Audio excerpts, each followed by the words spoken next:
একটা নিউজ পেয়ে যেমন এখানে আপনারা এসেছেন, তেমনি আমরা নিউজ পেয়ে এসেছি আমাদের পরিচিত দুজনকে পার্কের মোড়ে ওদের ভাগনাদের সঙ্গে একটা গণ্ডগোল ছিল। সেই গণ্ডগোলে তারা আসছিল, সেখানে তাদেরকে এখানে আমরা যেটা শুনতে পেলাম অস্ত্র দেখতে পেলাম, সেটা হচ্ছে খেলনা একটি পিস্তল তাদের কোমরে ঢুকিয়ে দিয়ে একটা মব সৃষ্টি করে তাদেরকে থানায় নিয়ে আসা হয়েছে। এখন সেটা অস্ত্র খেলনা না অস্ত্র সেটা তো প্রশাসনেই বলতে পারবে, সেটা আমি কেউ জানি না।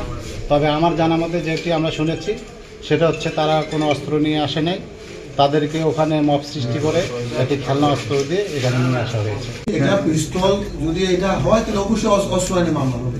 এতে কারোর প্রতি আমাদের তো কোনো নেই।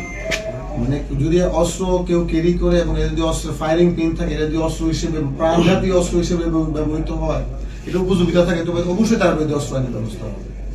এই বিষয়ে সন্দেহের কোনো অবকাশ নাই।